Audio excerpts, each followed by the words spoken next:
is Lannie. Today I'm going to be doing my February wrap-up. I read 4 books in the month of February. The first book that I read in February was Truth Witch by Susan Dennard. I actually really enjoyed it. I rated it like 4 stars and it would probably be like a 90%, 92%. There's Sophia, who's a truth witch, and then she can tell when people are lying. And then there's her best friend Iseult, whatever it is, and she can see like the threads of the world and how people are connected or something like that. They're just total opposites and they've gotten into some weird stuff in this book. And the main reason why I didn't trust Truth Witch is because they seem really similar to Sea of Shadows, where there are 2 twin sisters and they both have powers and they're total opposites, and I completely hated this book. So when I read Truth Witch, I was actually pleasantly surprised. I actually liked the relationship between the 2 best friends. What I really liked is they really did balance out the weaknesses and the strengths between the 2 of them really equally. And they could both stand like on their own independently, so they weren't completely weak, but together they did make a really awesome pairing. What really confused me though was how fast-paced this book was. The 2 main characters had gotten into like a main conflict that would span out throughout the entire book,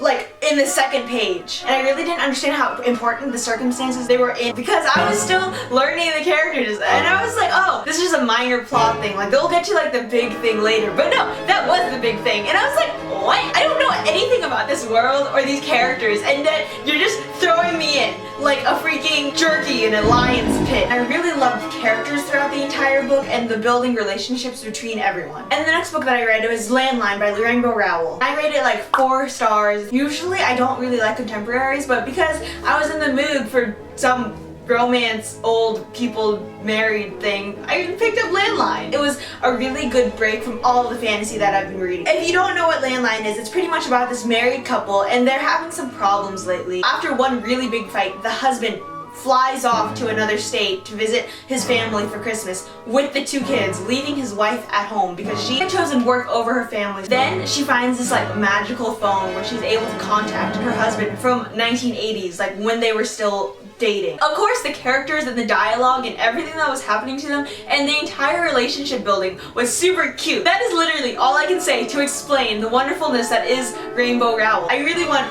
Rainbow Rowell to release another book. The 3rd book that I read was Riders by Veronica Rossi. And I had really enjoyed her other series, Under the Never Sky, but I just didn't really like this one. The main character is newly enlisted into the army, and then he dies. He comes back to life and he becomes one of the 4 horsemen, and he becomes War. And then him and this other girl called a Seeker have to find the other 3 horsemen. This book was actually really cliche. I really enjoyed the romance of her other series and how it built up, but for this one she had chosen to do the whole insta love that I wasn't really insta loving or loving at all. And she did have a kind of interesting writing style. The main character is actually telling the story to an investigator and you were that investigator. It was kind of unique, but really it was just really anticlimactic in the end because you knew what was happening and none of the plot twists really surprised me. And then the next book is The Gathering of Shadows by V.E. Schwab, and I was actually really looking forward to this book. I couldn't stop reading it, but it still annoyed the poop out of me. This is the 2nd book in the Darker Shade of Magic trilogy, I believe. The first book was beautiful, but this one was the embodiment of the type of main characters that I do not like. What I really enjoyed about the first book was how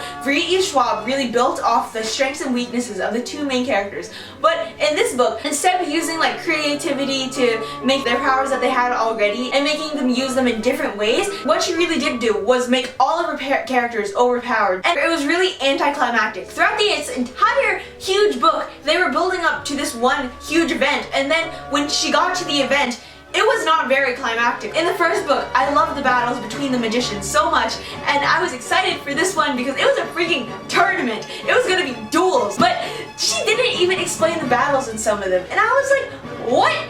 Why? But I do give this book a 3.4 stars and maybe an 84%. What I really did love was the writing. Like for some reason, even though the plot wasn't very interesting to me, something just kept on making me want to read it. And then also Kel. I loved Kel so much because I found a lot of similarities between him and me in this book and how he was handling these situations that were happening to him. And those are the books that I completed in February, but I also did try to read Glass Sword and Stars Above by Marissa Meyer. I love the Lunar Chronicles, but really, I found out that I am not at all interested in these characters' backstories. I read Prince Kai's point of view, and I read the short story of what happened after the whole Lunar Chronicles series, and that is all I read. And then with Glass Sword, I got so hardcore spoiled for Red Queen, and that ruined the entire book for me. That's all the books that I read in February, but I'm currently reading Miss Peregrine's Home for Peculiar Children. We'll see how it goes. I'm only about halfway through it. Thank you so much for watching.